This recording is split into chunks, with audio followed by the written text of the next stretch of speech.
নমস্কাৰ বন্ধুসকল, মই হিৰেণ।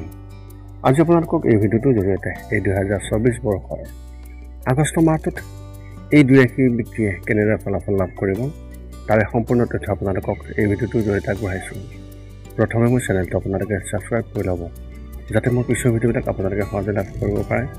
লগতে মোৰ ভিডিঅ' যদি ভাল লাগে তেন্তে লাইক আৰু শ্বেয়াৰ কৰিব, কমেণ্ট কৰি আপোনালোকৰ মনৰ ভাৱ প্ৰকাশ কৰিব।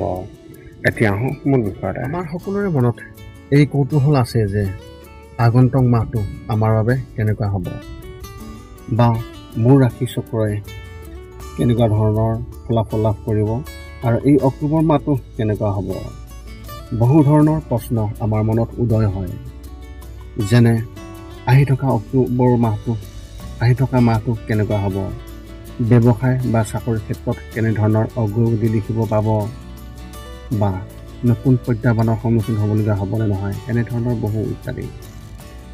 ৰাশিফলৰ ওপৰত ভিত্তি কৰি গ্ৰহ আৰু নক্ষত্ৰমণ্ডলৰ প্ৰভাৱ আৰু গতিবিধি বিবেচনা কৰি এই 2024 বৰ্ষৰ অক্টোবৰ মাহৰ আপোনালোকৰ মাহেকীয়া ৰাশিফলৰ সঠিক মূল্যায়ন কৰা হৈছে, যাতে আপুনি সেই অনুসৰি প্ৰস্তুতি চলাব পাৰে। এই ভিডিঅ'টোত আমি এই 2024 বৰ্ষৰ অক্টোবৰ মাহটোৰ বাবে আপোনালোকৰ ৰাশিফলৰ মাহেকীয়া ৰাশিফল কেনেকুৱা হ'ব সেই বিষয়ে বিশেষভাৱে উল্লেখ কৰিছোঁ। ইয়াত আপোনালোকৰ পৰিয়াল, বিত্ত, কেৰিয়াৰ, শিক্ষা, প্ৰেম আৰু স্বাস্থ্যৰ বিভিন্ন তথ্য 2024 বৰ্ষৰ অক্টোবৰ মাহত ৰাশিফলৰ সম্পূৰ্ণ তথ্য ইয়াত উল্লেখ কৰা হৈছে। ইয়াৰ দ্বাৰা আপুনি জানিব পাৰিব যে আপোনাৰ ৰাশিফলৰ অনুসৰি এই অক্টোবৰ মাহটোত আপুনি কেনেধৰণৰ প্ৰস্তুতি চলাব লাগিব। ইয়াত দিয়া হৈছে আপোনালোকৰ ৰাশিফলত এই অক্টোবৰ মাহটোত কেনেধৰণে আপোনালোকে পঢ়া শুনা কৰিব পাৰিব আৰু কেনেধৰণৰ শিক্ষা লাভ কৰিব পাৰিব।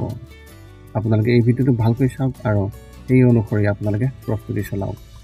কিন্তু আপোনালোকক এইটো জনাই দিয়া হৈছে যে ইয়াত দিয়া ৰাশিফলৰ এই অক্টোবৰ মাহৰ যি বৰ্ণন, ইয়াত কোনো নিৰ্দিষ্ট ব্যক্তিক উল্লেখ কৰি ইয়াত বিশেষভাৱে কোৱা হোৱা নাই। ইয়াতে সকলো ব্যক্তিৰ হৈ ইয়াৰ যি তথ্য লাভ কৰিব সকলো কাৰণে ইয়াত উল্লেখ কৰা হৈছে।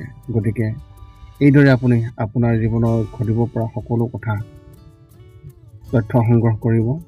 গতিকে পলম নকৰি আমি এতিয়া আগবাঢ়োঁ এই 2024 বৰ্ষৰ অক্টোবৰ মাহটোত মাহেকীয়া ৰাশিফলৰ সম্পূৰ্ণ বৰ্ণন।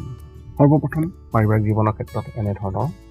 এই মাহত মংগল গ্ৰহ আপোনাৰ পৰিয়ালৰ ওপৰত গধুৰ হৈ পৰিব, আৰু পৰিয়ালৰ যিকোনো সদস্যৰ ওপৰত কিছু দুৰ্যোগ আহিব পাৰে। যিকোনো ধৰণৰ ভ্ৰমণ পৰিহাৰ কৰক আৰু পৰিয়ালৰ সদস্যৰ স্বাস্থ্যৰ বিশেষ যত্ন লওক। যদি ঘৰত ইতিমধ্যে কোনো লোকৰ কোনো গুৰুতৰ অসুখ আছে তেন্তে চিকিৎসকৰ সৈতে যোগাযোগত থাকক। মাহৰ শেষত পৰিয়ালটো নতুন সুখ আহিব পাৰে, যিয়ে সকলোৰে মন সুখী কৰি ৰাখিব। আপুনি আপোনাৰ ভাই ভনীসকলৰ পৰা সম্পূৰ্ণ সমৰ্থন পাব, যিয়ে আপোনাৰ কামত সহায় কৰিব বুলি প্ৰমাণিত হ'ব। ব্যৱসায় আৰু চাকৰিৰ ক্ষেত্ৰত এনেধৰণৰ। যদি আপুনি কাম কৰি আছে তেন্তে এই মাহত আপোনাৰ কামৰ বোজা কম হ'ব। গতিকে আপুনি আন কামত সময় উৎসৰ্গা কৰিব পাৰিব। এই মাহত আপুনি নিজৰ ব্যৱসায় বা নতুন কিবা এটা আৰম্ভ কৰাৰ কথা ভাবিব পাৰে। যদি আপুনি এজন ব্যৱসায়ী হয় তেন্তে এই মাহটো আপোনাৰ বাবে ভাল হ'ব। আপুনি আপোনাৰ পৰিয়ালৰ সদস্যৰ পৰা সম্পূৰ্ণ সমৰ্থন পাব, যিয়ে আপোনাৰ অগ্ৰগতিত সহায় কৰিব। চৰকাৰী বিষয়াসকলেও এই মাহত ভ্ৰমণলৈ যাবলগীয়া হ'ব পাৰে। বাটত বহুতো প্ৰত্যাহ্বান আহিব পাৰে, যিয়ে আপোনাক মানসিক চাপ পেলাব পাৰে। কোনো সদস্যই আপোনাৰ ওপৰত আধিপত্য বিস্তাৰ কৰিবলৈ নিদিব আৰু সাহসেৰে মুখামুখি হ'ব। শিক্ষা আৰু কেৰিয়াৰ ক্ষেত্ৰত এনেধৰণৰ। এই মাহটো আপোনাৰ বাবে শুভ আৰু কম পৰিশ্ৰমেৰে সফলতাৰ লক্ষণ দেখা পাব। উচ্চ শিক্ষা গ্ৰহণ কৰা ছাত্ৰ ছাত্ৰীসকলে নিজৰ প্ৰতি আশাবাদী হ'ব আৰু তেওঁলোকৰ পঢ়াৰ পৰা পৃথক ক্ষেত্ৰত কাম কৰিবলৈ আগ্ৰহ প্ৰকাশ কৰিব। যদি আপুনি স্কুলত আছে তেন্তে আপোনাক এজন বয়োজ্যেষ্ঠৰ দ্বাৰা বিশেষভাৱে পৰিচালিত হ'ব। প্ৰতিযোগিতামূলক পৰীক্ষাৰ বাবে প্ৰস্তুতি চলোৱা ছাত্ৰ ছাত্ৰীসকলে হয়তো নিজৰ বাবে কিবা এটা কাম কৰাৰ কথা ভাবিব পাৰে, যাৰ বাবে তেওঁলোকক কিছু টকাৰ প্ৰয়োজন হ'ব। এতিয়া প্ৰেমৰ ক্ষেত্ৰত এই মাহটো আপোনাৰ প্ৰেম জীৱনৰ বাবে অনুকূল। যদি আপুনি কাৰোবাৰ লগত প্ৰেমৰ সম্পৰ্কত আছে তেন্তে এই মাহত আপোনাৰ পৰিয়ালক এই কথা কওক, যাৰ ফলত আপোনাৰ ইতিবাচক ফলাফল পোৱা যাব। যিসকল বিবাহিত লোক তেওঁলোকৰ সম্পৰ্ক আন্তৰিক হৈ পৰিব আৰু কিছুমান বিষয়ত তেওঁলোকৰ মাজত পাৰস্পৰিক সম্পৰ্ক অধিক শক্তিশালী হ'ব। যদি ক'ৰবাত আপোনাৰ বিয়াৰ কথা চলি আছে তেন্তে এই মাহত আপুনি তাৰ পৰা এটা ভাল লক্ষণ পাব, যিয়ে কামবোৰ আগুৱাই নিব। যিকোনো ধৰণৰ অতিৰিক্ততা পৰিহাৰ কৰক আৰু আচৰণত সংযম বজাই ৰাখক। স্বাস্থ্যৰ ক্ষেত্ৰত এনেধৰণৰ মাহৰ আৰম্ভণি আপোনাৰ খুবেই ভাল যদিও তৃতীয় সপ্তাহত আপুনি স্বাস্থ্য সম্পৰ্কীয় কিছু সমস্যাত সন্মুখীন হ'বলগীয়া হ'ব পাৰে, যাৰ বাবে অসুস্থ হোৱাৰ সম্ভাৱনা থাকিব। যদি ইতিমধ্যে আপোনাৰ কিবা সমস্যা হৈ আছে তেন্তে স্বাস্থ্যৰ বিশেষ যত্ন লওক আৰু সময়ে সময়ে নিজক পৰীক্ষা কৰি থাকক। যদি আপুনি আগতে পাথৰ আদিৰ সমস্যাৰ দৰে সমস্যাৰ সন্মুখীন হৈ আছে তেন্তে এইটোৱেও আপোনাক এই মাহত আমনি কৰিব পাৰে।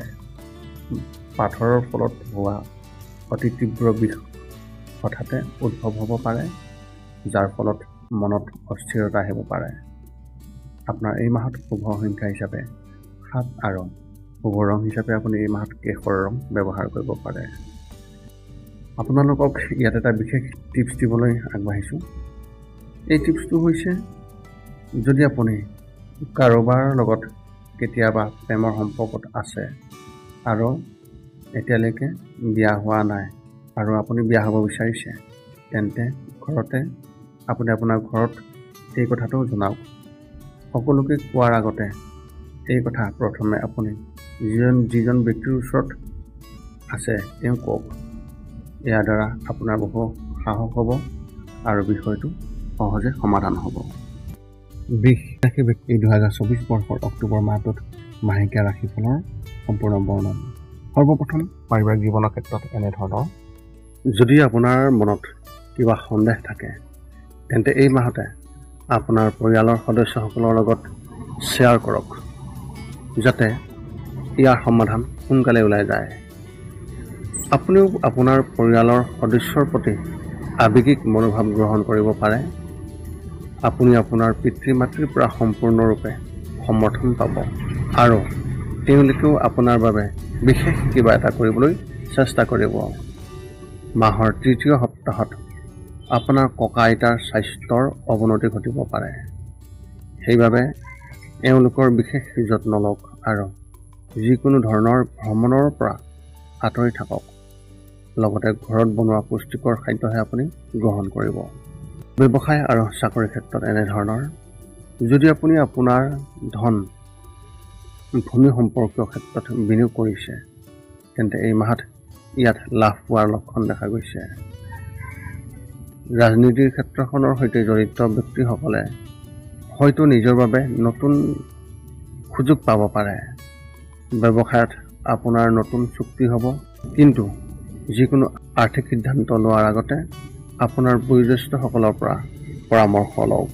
কাম কৰা ব্যক্তিসকলে তেওঁলোকৰ কামৰ সমস্যাৰ সন্মুখীন হ'বলগীয়া হ'ব পাৰে আৰু আপোনাৰ সহকৰ্মীৰ সৈতেও আপোনাৰ কাজিয়া হ'ব পাৰে। আপুনি আপোনাৰ কাৰ্যালয়ৰ ৰাজনীতিৰ পৰা দূৰত্ব বজাই ৰাখক, নহ'লে আপোনাৰ বাবে অতি ক্ষতিকাৰক বুলি প্ৰমাণিত হ'ব।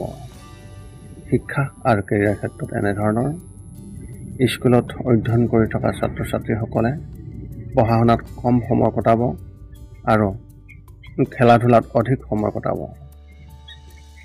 অভিযান্ত্ৰিক আৰু কম্পিউটাৰত অধ্যয়ন কৰা ছাত্ৰ ছাত্ৰীসকলে নিজৰ বাবে নতুন মাত্ৰা স্থাপন কৰিব যাৰ পৰা তেওঁলোকে নতুন কিবা এটা শিকিব পাৰিব।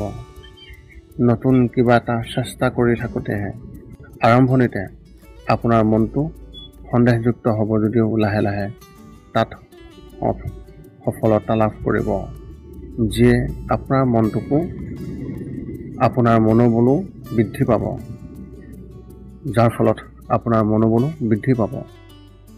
চৰকাৰী পৰীক্ষাৰ বাবে প্ৰস্তুতি চলোৱা ছাত্ৰ ছাত্ৰীসকলে নিজৰ বাবে কিছুমান ক্ষেত্ৰ বিচাৰি পাব, য'ত তেওঁলোকে ভৱিষ্যতৰ উজ্জ্বল দেখিবলৈ পাব। কোনো সিদ্ধান্ত লোৱাৰ আগতে ভগৱান হনুমানৰ নাম জপ কৰাটো অতি ফলপ্ৰসূ হ'ব। এতিয়া হওক প্ৰেমৰ ক্ষেত্ৰত।